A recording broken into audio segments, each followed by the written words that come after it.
And now, Backstage Wife, the story of Mary Noble and what it means to be the wife of a famous star.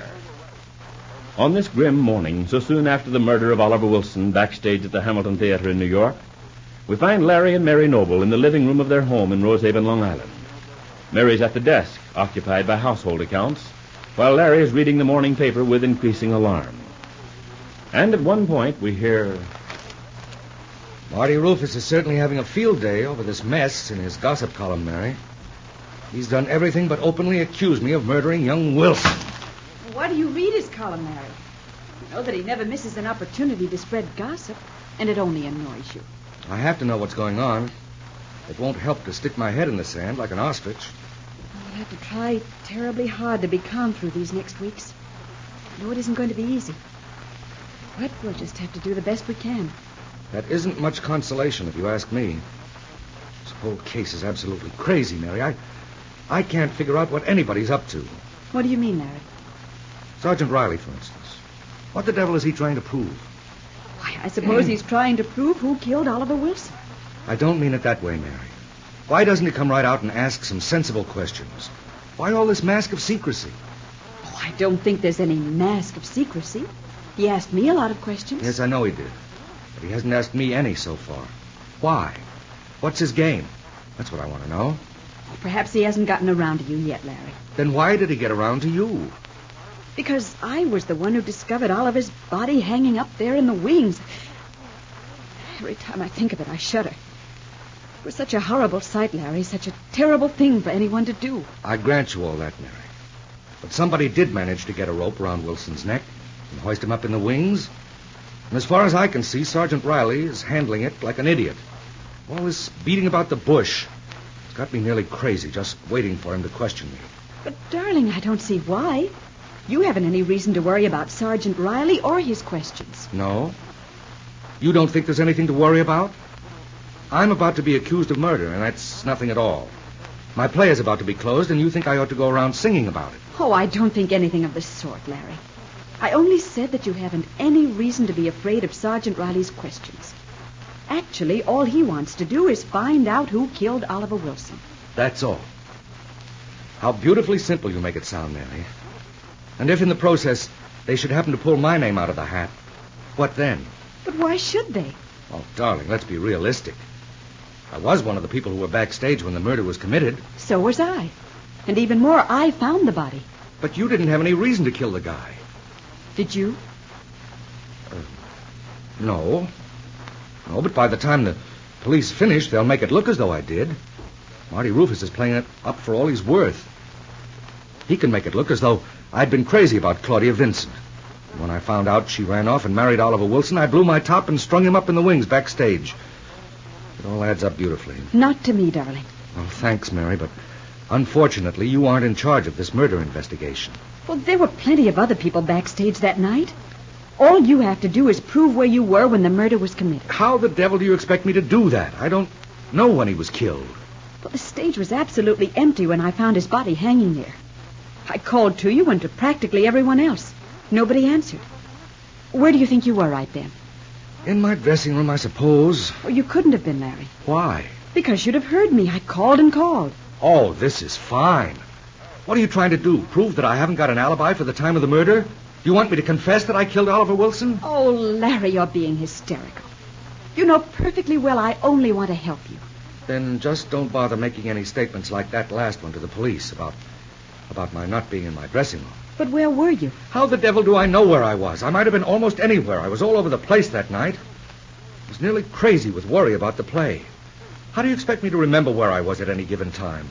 The whole evening is a nightmare to me. Hello? Anybody home? Oh, it's Maud Marlowe. In here, Maud. Oh. Good morning, everybody. Hello, Maud. I didn't know you were up yet. Oh, yes. Did you have breakfast? Ages ago. I was on my way to the village to do some errands, but I was persuaded to return. What do you mean? Haven't you noticed our friend outside? What friend? What are you talking about? We have a police officer on duty outside. What? Are you serious? Of course I'm serious, Larry. I started on out toward the road, and he stepped up, very politely, and suggested that it would be better if I didn't venture forth. Well, I'll be hanged. This is an outrage.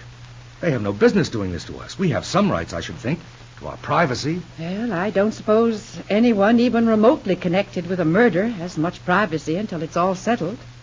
I explained who I was. I gave my name. Maud Marlowe, character actress, friend of the Nobles. I told him I'd been living here for a long time. He looked me up in his little book and evidently found the name all right, because he nodded and repeated that it would be better if I stayed close to home. Oh, that does seem ridiculous to me. I don't see how in the world they could connect you with the murder. I was there the night it happened, Mary. That's enough, I guess. Yes, even if they don't know about my part in getting Claudia and Oliver to elope. What did you say, Maud? What was that? Oh, it's nothing, dear. Will you please let Maud answer for herself, honey? What did you mean by that, Maud? Oh, I don't know if I ought to tell you, Larry. I'm sure you'll be furious at me for being a meddlesome old maid, and I deserve every bit of it. Come on, let's get to the point. Well, you can blame me for the fact that Oliver Wilson suddenly became ardently interested in Claudia Vincent. I don't think there's any need to go into all that, Maud. After all, Mary, please. It may be very important. Oh, I've been blaming myself every minute of the day and night for what I did. Well, what did you do? That's what I'm trying to find out. It was supposed to be rather a joke. Yes, not a very funny one, as it turned out. In fact, Maud, get to the point. All right, Larry. Well, I never did like Claudia Vincent. That was obvious enough while she was staying here at our house, while we rehearsed her for the play. Yes, I suppose it was. At any rate, I suspected that she was a cheap adventuress. I had an idea she'd be out for the main chance no matter what happened to anybody else. Your character analysis is very interesting, but it doesn't explain to me how you fit into this elopement of Claudia Vincent and Oliver Wilson. I put the idea into their heads. Oh, fine. Oh, that was a big help. Particularly when you knew I wanted Claudia to be a hit in the play. When you knew how important it was for her to live up to my expectations. I didn't intend to do anything to hurt your play, Larry. I only hoped to open your eyes to the kind of woman Claudia was. I thought it was outrageous for you to insist on having her stay here, in this house, when you knew perfectly well that it made Mary miserable. Are you by any chance taking it on yourself to arrange our lives for us? Mary's and mine? Larry, please. What would be the good? It's quite obvious that you wouldn't listen to anyone. I see. And just what is this great intrigue you worked out, I'd like to know. Well, it's very simple, Larry. I merely put two opportunists together. That isn't quite clear to me.